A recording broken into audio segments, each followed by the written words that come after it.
Lyomwana batanzi era nga nze nkulira ekitongole kya Girl Foundation mu Uganda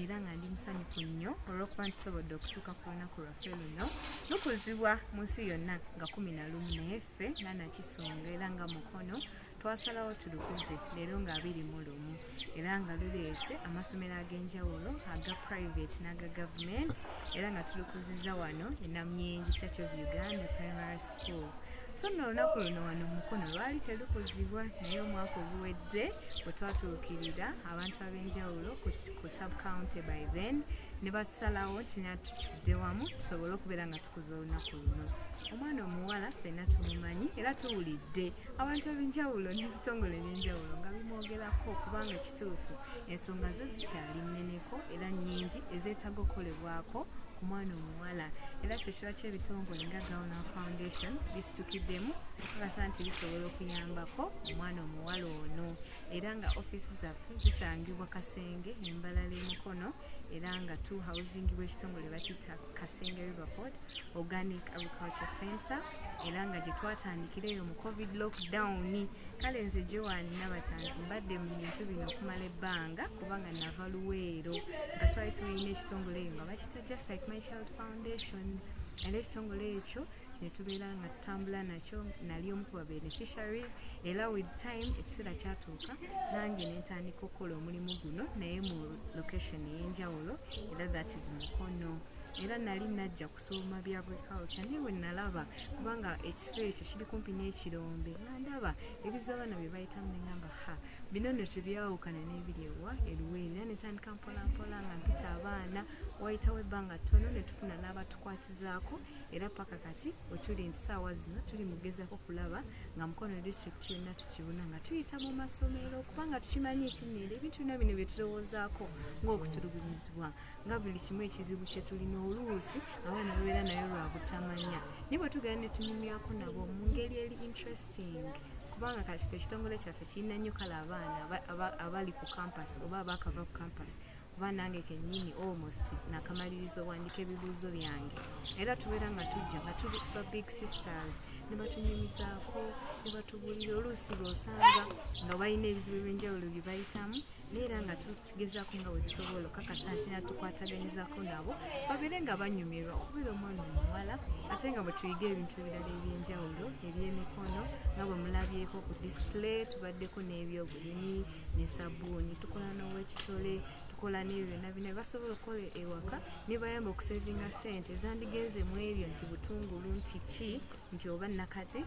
zibeere ssente nga zigattibwako kuzisobola okubaleeta ku ssomero ate nga tetubeera ku mwana muwala yekka wabula n'omwana omulenzi n'abazadde n'abakulembeze n'abasomesa kubanga ensonga eno ey'omwana omuwala tetusobola giwangula nga tuli ku mwana muwala yekka kubanga omwana omuwala ono bwe tumala omusomesa addayo ate mu community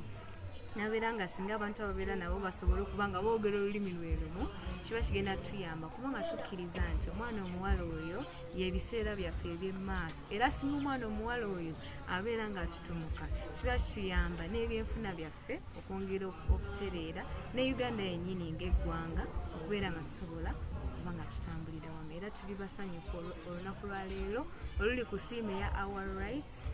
Our time is now, our rights, our future. Tugero tujukiza bannanga kaseera ke kano kasa nti ffenna tufungiza tukole omulimu ogw'ettendo kasa nti ffenna mu society tewali alekebwa mabega kituufu omwana omulenzi mulabirire n'omwana omuwala naye mukole ki mulabirire si bino ebintu nti ate omwana omulenzi katumuweerere ssente we zinaalabika ng'olwo omwana omuwala ng'agenda tabeera second option wabula abaana abo bonna bonna tubawe consideration tukakase nti neera bafuuka ekintu ekirungi mu ggwanga lino era nga tukkiriza nti neera tujja sowera ddala okuwangula bwe tukwatisa awamu.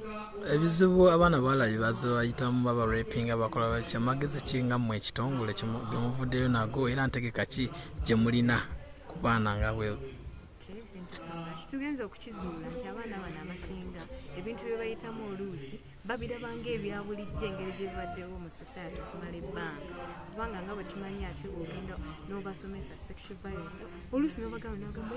timunayo omuntu wakusiiye wa booda nako okutulugunyizwa nagamba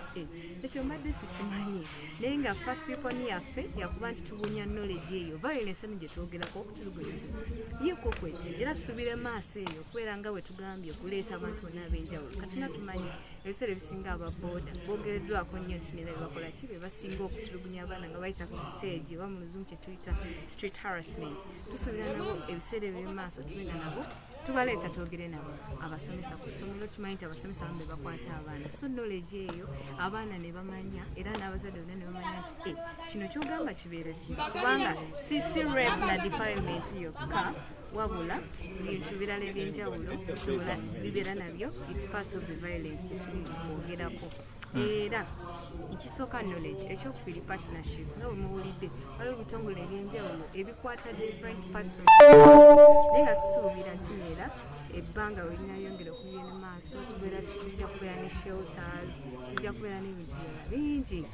yes naye nga omwana omuwala oyo n'abantu fenna twetaaga okumanya kubanga ebiseera ebisinga abantu okutulugunyizibwa nako kwennyini ate ensonga yo bino ebikozesebwa ngawo abaana abawala bye bagenda mu biki ebyo mulina ntegeka kingamu ekitongole era nga bwe tulabye ebimu ku bye tukola kati ng'abaana bawala beetaaga pads mu menstruation tubayigiriza okukola pads ezo nga bakozesa ebintu ebya bulijjo kubanga kale ne bwe tuba tumuyigiriza ofcourse tugezaako okuleeta akagoye akeefaanyiriza ziri enkole afripads so sure naye nga tumanyi nti neera singa omwana oyo tuba tumuyambyeko n'ayiga sikiiru eyo tajja sigala waka nti ate lwakuba ali mu nsonga ajja kufuna obugoye asabe amanya oke neetaaga akaveera we kati bwe nina nensaba maybe abazaalisa kubanga babeera nabo kijja bakinyamba okufuna akaveera akagoye nensaba maama nampako kali eri ak'omwana oba material neefaanana bwekyo nemmanya nti ngenda kukwata paadi yange eyo nkikozesa minimum omwaka gumu kiba kimuyambye omwana oyo okusigala ku ssomero ate nga ne pads zino bwengera okuzekenneenya experience tezookya nga ziri ezeki ziri disposable ziri oluusi ezimu zibeeramu chemicals oluusi kwegamba bintu bingi nga kwosiza n'environment yaffe kubanga kali kaveera buli webakasuula tekavunda so wetugezaako kubanga tukendeeza omuwendo gwaziri ezibeera disposed of mu environment ekyo kituyamba n'ebintu ebirala bingi kusimba miti abaana tubayigiriza okulowooza n'okwogera ku bintu ebigenda mu maaso mu nsi ebintu tulibeeti tukozesa ennyimba tukozesa dansi mu baana b'enjawulo nga club bwebeera tuleeta lifestyle eyo ebeere mu ssomero ng'abazadde abaana abalenzi n'abawala ne buli omu ayogera ekintu kyekimu ate nga kugase n'abatukulembera bonna yonna almost tusuubira nti we tunaaba tumaliriza tujja kufuna uganda yonna n'ensi yonna kuba n'ekitongole kyaffe ekya gawonaawo kyava ku bantu kukolaganira wamu n'osanga omuntu oli mu America oli mu Japan oli mu kifana tutegera bannange tulina obuzibu bwe buti mu nsi tukolere tukyawamu president yatukola ki tutukiriza ekyetaagisa era nga tusuubira